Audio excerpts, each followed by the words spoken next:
Hey, good afternoon, Logan. Hi. Hey there. It's great to see you, man. I'm here with Logan Aimone, who is an advisor in Chicago. He'll tell you more about his school and everything else in a minute. Logan is also the 2024 National Journalism High School Teacher of the Year. Yay, you. Um, and I'm talking to Logan today because we're going to be talking about some things related to the election and how to cover political events and how to talk to candidates. But before we get into the meat of this very short conversation, Logan, can you tell us a little bit about your background, how you came to be where you are now, and where are you now? Sure. Well, currently I am a journalism teacher and advisor at the University of Chicago Laboratory Schools, and that is a nursery school through grade 12 school affiliated with the University of Chicago. And I've been there since 2015. And prior to that, well, I started my teaching career in Central Washington State, Wenatchee High School for 10 years. Then I had a diversion to Minnesota for stops at both NSPA and at Snow, and then on to Chicago for U Chicago at the laboratory schools. And what kind of school is this, and what kind of program do you advise?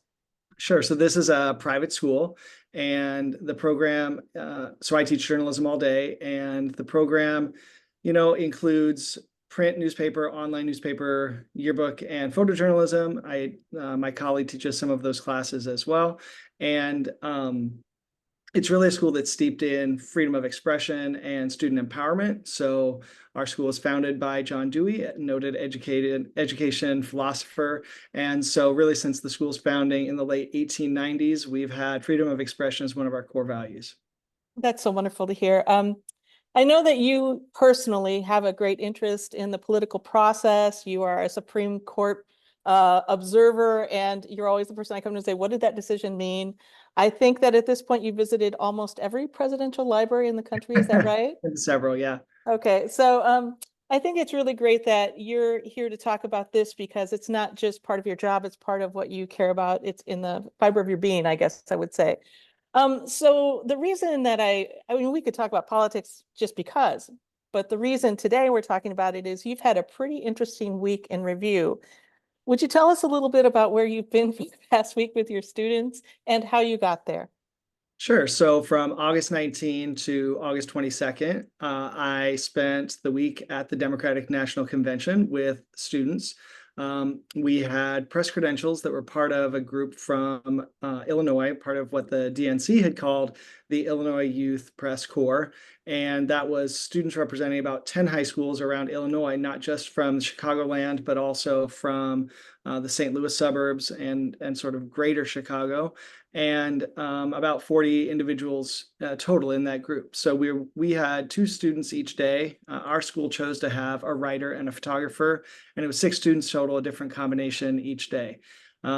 There were two sites that we could go to, but our students chose just to go to the evening events at the United Center, and that was enough. It was a lot. So we ended up spending from about 3:30 to maybe 11 o'clock there each day, and filing from on site, and then other stories after the fact.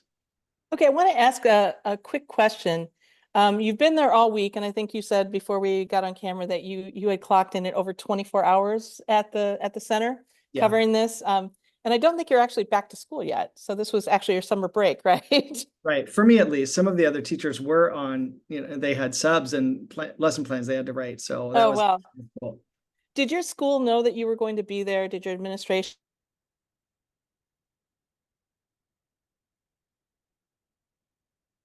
have any understanding that you and students? Sorry, did I freeze? You did? Sorry, let me say this again. Let me check I'm just going to quickly check this. Did your administrators know that you and your students would be covering the convention? Were they aware that there would be an off-site group doing this work? Yeah. In fact, we had the same sort of procedures in place as if this was a field trip, all sorts of parental permission. At our school in particular, we had the university attorneys involved to make sure that the release of liability forms were covering an event like this. Because in July of 2024, there was an assassination attempt at a presidential event, or campaign event. And so there was an extra layer of concern, more than just your everyday field trip, going to the museum or to a convention or something. We had a meeting in advance with all the students, and most of their parents attended, and then also some of our experts in security, to talk about just things to think about when it comes to safety, about knowing your surroundings. Maybe don't kind of get in the middle of a crowd, kind of stay to the perimeter if you can. And then things, thinking about logistics and where will you go. And it helped me kind of process through our transportation and where to meet, things like that. In the end, we had zero security issues, zero safety issues at all, even with some of the protests that were surrounding the convention. And so that we were very fortunate, but I'm glad that we did go through in advance a lot of planning for that, just in case. And it certainly would have paid off if we had needed it. Well, first of all, I'm glad you did all the, I'm a worst case scenario person, so I'm glad that you were so well prepared and that your students took it so seriously. But second comment would be, I'm so glad that the preparations were not warranted. But Right. you've got to be ready for this. So any Yeah, advisor absolutely. doing this has to think that way. Um, why? So as I said, you're not back at school yet. You could be walking along, Lake Michigan, or taking a trip somewhere, but instead you chose to give a full week of not your job time to be with your students at this convention event.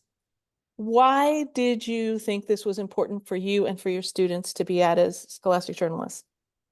Well, for one, it was just a tremendous opportunity to have something like this here in our city.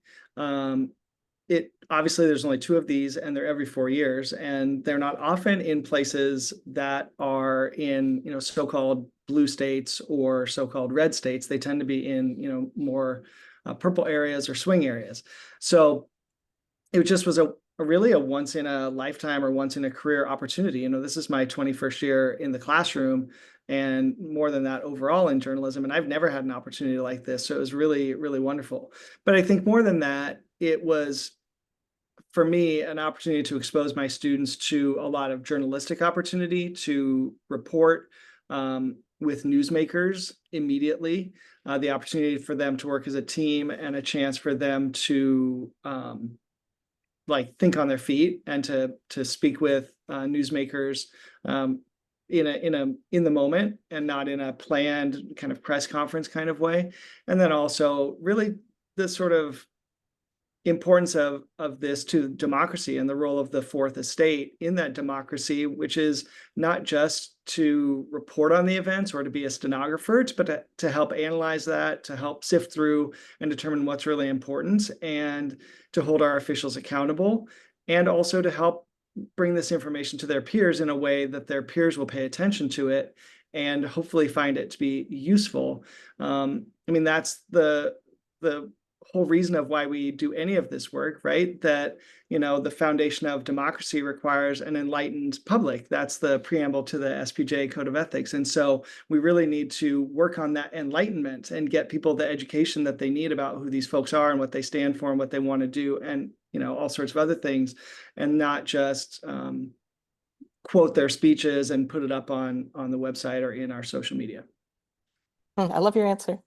I want you to take a minute and consider an answer to this. What would you say to an advisor or an administrator who is considering going to an event like this fall in this this historic election? It's historic every 4 years. It's more historic this year because of the candidates and what they represent. But what would you say to an advisor or their administration who says, you know what, it's off campus, it is going forward from here going to affect our school day, so it's a field trip, and it's a political event, and really this is just politics. This isn't journalism, it's politics. How would you answer that? Because there are schools that have actually been forbidden to go to this event because it was political. What would you say? Right. Well, I think that our role as journalists is to transcend the politics and the sort of subject that is occurring, and to look at it as an opportunity to provide a lens to our audience, and a conduit to our audience to this information. So we cover all sorts of things at school that are maybe not political, but that maybe otherwise based on some identity that doesn't represent, just sort of the universal experience, whether that's guest speakers or, things that are happening in the community. And I would say the same things that I used as a rationale for taking my own students, I would say to any administrator, any educator, or any parent, and saying that this is really an important event. There's an opportunity to help share this story with our audience and to help our audience understand this important information. This particular election is going to be historic no matter what, as you mentioned. Either we're going to return a president to the White House, someone who had previously served, something that hasn't happened for 130 or so years, or we're going to elect the first woman of color as president, the first woman president. And that either of those outcomes is historic and so deserves coverage and deserves understanding beyond just names or memes. I think that it's legitimate to have concerns about safety. It's legitimate to have concerns about bias or fair coverage, but those can be addressed easily. And obviously, if they can't be addressed, for example, the safety can't be accommodated to the level that the families or that the school is comfortable with, then maybe it's something that students can't participate in or the educators can't participate in. But I think for the most part, it can be addressed if people just put their heads together and figure out a way to get to yes. Mm-hmm. Great. I love what you're saying about the importance too of putting a kind of a partisan viewpoint aside if you're doing this as a journalist, to really try to come at this with, I'm covering this as a news event. I'm covering this without an angle. I'm just trying, it is a news event, and to treat it with all the rules that we see with news. And I know we were talking earlier and I was telling you that this is also what we teach in our social studies classrooms. We're teaching the American election process. We're teaching what a convention looks like. We're teaching what candidates do and how the process happens. And journalism is part, as you said, it's our fourth estate. So if we're going to teach it in our schools and we're going to have a journalism class in our schools, then that's the lab practice of the real event here, of that kind of coverage. Yeah. So thank you. So now that you've done this week, what kind of coverage came out of this? How did your kids take this huge thing and kind of come up with something? I think a lot of people don't know, what would you do or what should you do? Right. So let me break it down kind of what we had each day. So the plan was, and we had to that plan evolved as the week went and also as circumstances developed. So the plan was to have what we called a running document, or basically a blog, where we would publish. It couldn't be constant just because the Wi-Fi service and the cell service in the spot in the United Center where we were was not effective enough to do that. And also, honestly, nobody's following our newspaper for like minute by minute coverage of anything. So like they don't need that. So every hour or 90 minutes or so, the students had updated this same document, and that was the same document for the whole week. And it had kind of little chunks of information about things they had observed in the hall, or a quote from a speaker, kind of a summary. This person spoke about this, here's a quote. And that also provided the basis for what we called the daily summary, which was next day coverage. So Monday's events were published on Tuesday on Wednesday, etc. And that story was edited middle of the next day. And it really was your standard inverted pyramid news story, but it was written kind of for the web, where it had kind of a lead with a big umbrella of the day, focused on the major speaker of the day, and then, the last speaker pretty much, and then kind of just had a bulleted list of the other things that occurred that were notable. Then we also had a gallery of photos each day, maybe 10 to 15, I think, each day. Again, those were published the next day with really good captions, and some of the caption material was pulled from the running document or from the summary, because obviously the quotable quote is going to be the same quotable quote no matter where it's being seen. Also, I should have said, at the United Center, the students were responsible for uploading at least 3 posts to the Instagram stories. Oh, cool. Instagram is our main social media that we Yeah. use. So they, had to do kind of a scene setter, kind of a quote or a little video. That became a little more difficult again because of the cell service, but it did happen, and it also was a chance to show some behind the scenes stuff. So we've got the running document, the social media, the next day, the galleries, and then the final piece is a series of enterprise stories that each writer who was there, so all four of them, will produce something in the coming weeks based on their interviews on site, and then follow-up interviews with other sources. So whether those are students at our school, college professors, leaders of nonprofits or advocacy groups, things like that.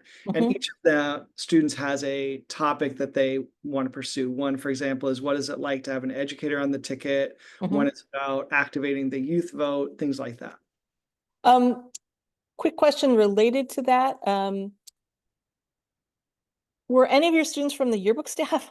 And are you going to help the yearbook with this? Because that's always a yearbook advisor worry. Yes. So our photographers photographed for both the newspaper and the yearbook. And so definitely they were taking photos with both of those publications in mind.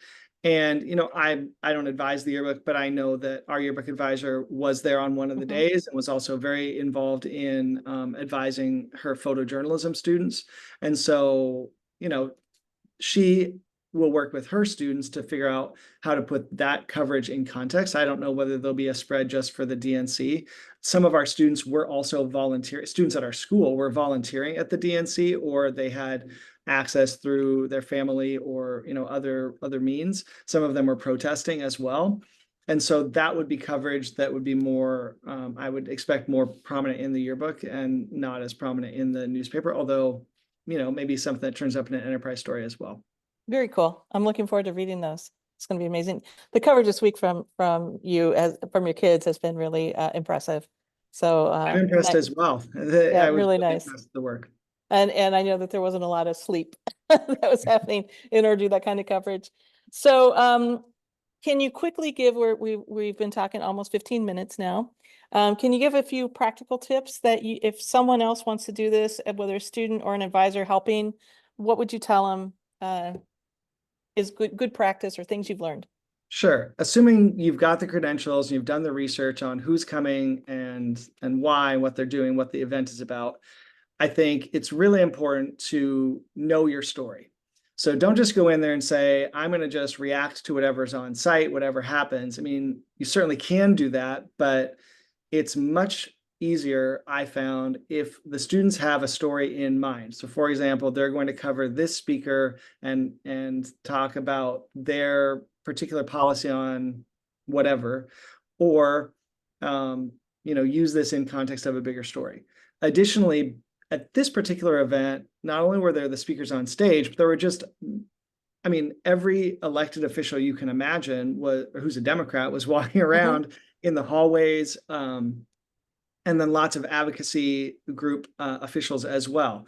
So what I had worked with the students was, and this was actually a tip we got from you and the information that we planned in advance, which was to have kind of a standard quickie question that you could ask almost anyone. The challenge was to not make it so generic that you get a generic response, but not to make it so specific that it doesn't apply to most situations.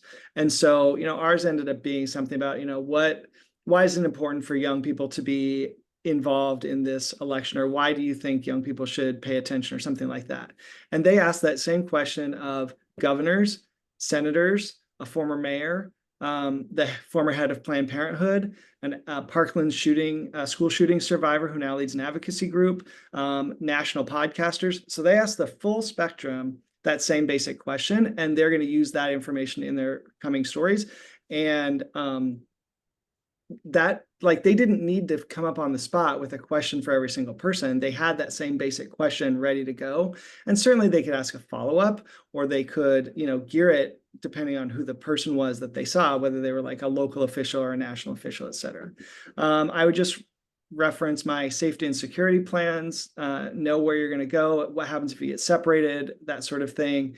And then really plan on your equipment, thinking about all possible scenarios and remembering that you have to carry it all, or you may have to get it through security, that sort of thing. Lots and lots and lots of batteries. And then also don't just assume that the Wi-Fi will work. So maybe I think in retrospect, I would have packed a portable hotspot, something like that. So yeah, those are my basic tips for covering this. And I, would advise my students if we go back, there'd be some things I would, modify and evolve, but I think that pretty much covers it. Those are great tips. I think those are really helpful. And I think anyone who's listening to this, write them down because they're the same things that my students would have said, would be like, yes, absolutely. So I think those are very, very helpful. Last comment from you, looking at this week, what else would you like to say to colleagues, administrators, and students as we're heading into this fall about this stuff? I would just say, in particular to covering a political event, that think about, first of all, why you're going, and that it's for journalism and not to participate, but also making sure that if you're choosing to cover events, that you are bringing a full range of perspectives to your audience and not just ones that align with your own interests or background. And then also think about blind spots. For example, if you tried to get access but couldn't, and that the result is that your coverage is maybe not as comprehensive, find a way to, make sure that you compensate for that in some way. I guess in a more practical way, don't think that you can't get access. We found it very successful in that sort of instant question. You see a politician and say, "Oh, let's talk to them." It was very effective to lead with, "Excuse me, Senator, do you have just a moment for a question from a high school journalist?" And every time they stopped. Every single time. No one said no. And in fact, one person was busy and said, "I'll come back." They didn't actually come back, but I mean, they felt bad at least. So lean into the idea that politicians or other adults will recognize that this is something different, not the same old pesky, tedious reporters that they talk to all the time or that hound them all the time, and that they recognize that you have access to an audience that they want to reach. And so I would just say, don't think that you can't get that access. Go for it, and it'll pay off. Thank you so much. Logan, these answers are phenomenal and the advice you're giving is incredibly helpful.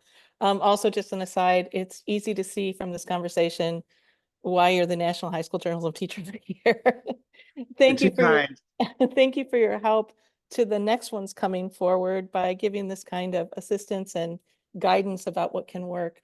I think this is really helpful on so many levels. Thanks, man. My pleasure. Good luck.